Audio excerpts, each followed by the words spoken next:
Welcome to Around Town, the monthly half-hour news program produced by the town of Garner. Each month, we bring you news, information, and interviews with people who make Garner a great place to be. Hi, I'm Rick Mercer, the Public Information Officer for the town of Garner. Welcome to Around Town. This month, we're going to look at topics including economic development, downtown revitalization, the performing arts, and local volunteer efforts. First, let's take a look at the Garner Economic Development Corporation and their efforts to bring new investment and good-paying jobs to the ConAgra site. Let's get to meet the board and find out what they're doing. Hello, I'm Bruce Andrews, Chairman of the Garner Economic Development Corporation. I have with me today Mr. Elmo Vance, who is the Secretary, and he is also on the Garner Planning Commission. Also, we have Mr. Ken Marshburn, who is a treasurer of our group, and he serves as a city councilman. The Garner Economic Development Corporation was formed in 2010 as a nonprofit corporation to promote the economic and community development activities in Garner. One of our primary missions of the Garner Economic Development Corporation is to develop an action plan that encompasses both our immediate short-term goals and long-range plans to replace the 440 jobs and $48 million in tax base that was lost when ConAgra closed earlier this year. A key component to the replacing of these lost jobs is to make sure that the new jobs offer a living wage for the employees in the community. One of our immediate tasks will be to assume the responsibility of the property and accept ownership in November of this year.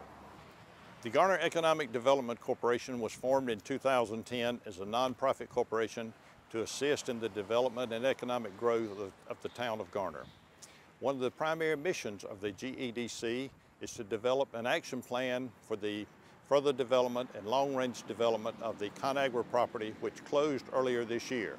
At that time, we lost 440 jobs and $48 million in tax base.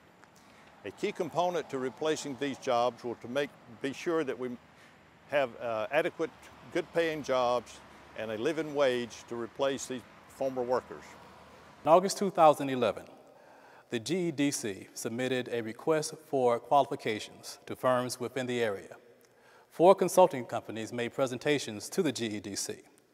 The GEDC is now in final negotiations with one of the consultants. The selected consultant will facilitate and assist the GEDC with an assessment of the property's strengths, weaknesses, and opportunities, and prepare conceptual plans for the highest and best use of the property. Possible uses for the site include 1. Reuse of the existing facility and redevelopment of land around it. 2. A single tenant using the entire site. 3. Demolition of existing facility and complete redevelopment of the site. The study and action plan should be completed by the beginning of the new year. It's my privilege to serve on the GEDC as the liaison from the town council. In addition to our 3-member board of directors, we have an advisory board comprised of 8 community members from in and around the Garner area. I'd like to introduce you to those people at this time. We have Mr. Lee Hudson, who is the owner of Hudson Hardware.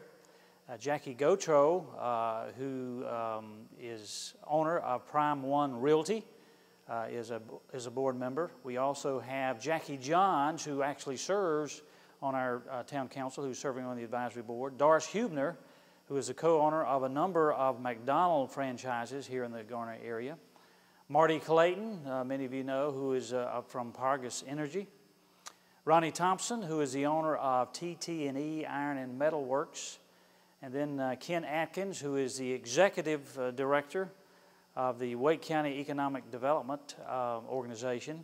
And then our final member is Mr. Jeffrey Swain, who is a Garner citizen who retired and moved to this area some time ago. So that's our 8-member board.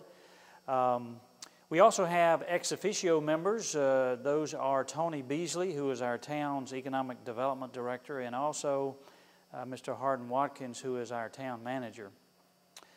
The advisory board, as you can see, is comprised of a good cross-section of community members. In many ways, they function like any advisory group to corporate boards. They come alongside the board and offer their suggestions and advice as we plan and deliberate.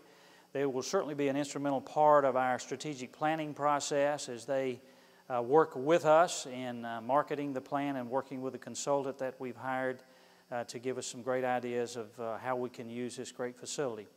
The property and current conditions are, there are 96 acres of property, there's approximately 180,000 square feet of office and plant production area. There's a 550,000 gallon pre-treatment facility on the site. And also the property is located in the Research Triangle Park area, as well as served by the Research Triangle Regional Partnership, the Biotech Center at North Carolina State University, and also adjacent to Interstate 40 and very near Interstate 95. We will continue to market this site as a shovel-ready site also through the Garner Economic Development Office, the Wake County Economic Development Office, and also the North Carolina Department of Commerce. At this time, no decision will be made on the future of the site until the consultant project is finished in early January. For future updates and information on this property, please contact Tony Beasley at the Garner Town Hall, and also we will give you updates as time goes by. Thank you so much. Next, let's look at a regular feature of this program that we call Great People in Garner with Mayor Ronnie Williams. This month, the mayor is going to meet with some of the people who make Garner Area Ministries such a crucial part of our community.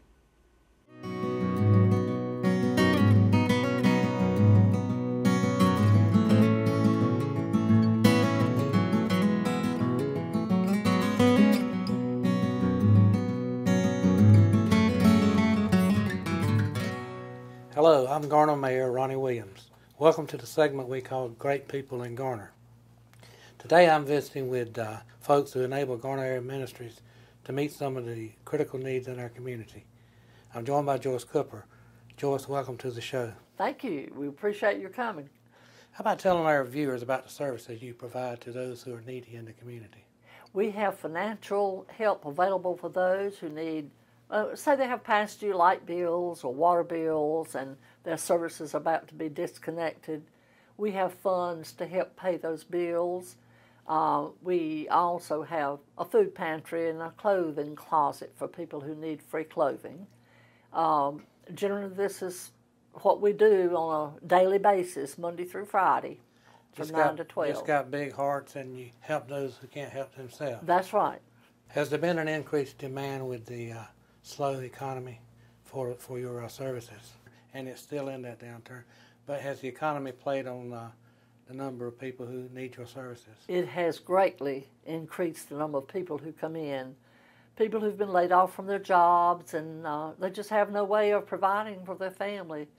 We do help with rental too. I didn't mention that if they are about to be evicted from their property. But we have a tremendous increase in people requesting food services as well as financial. How many people, how many volunteers help out at Garner Area Ministries? Well, I think we have about 45 or 50. Salt of the earth people, aren't they? Yes, they are.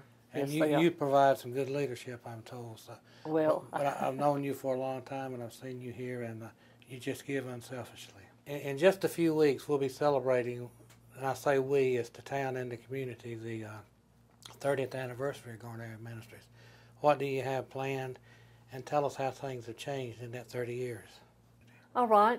Well, the ministry actually started back in 1983 with just a few people and ministers from churches and a few lay people who got together, want to combine the food pantry and the clothing closet. Garner United Methodist had the food and Aylesboro Baptist had clothing, and people went from church to church for financial assistance. So in coming together as a group of churches and organizing one office for the Garner Area Ministries, we're able to take some of the load off the churches. They can just refer people here, and they make financial contributions as well as food contributions to us. We actually, in 1985, had our own place to operate over on Aylesboro Road, duplex. It was tight quarters. Oh, my goodness. Just a little ways from where we are today. Yes, right around the corner. Yeah. I started volunteering 19 years ago when we were in just one little part of that duplex.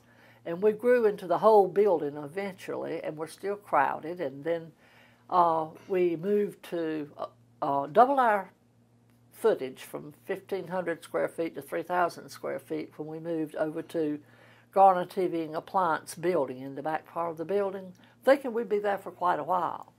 Well, we were soon bulging at the seams, as the saying goes, you know, and we had to start looking for a larger place.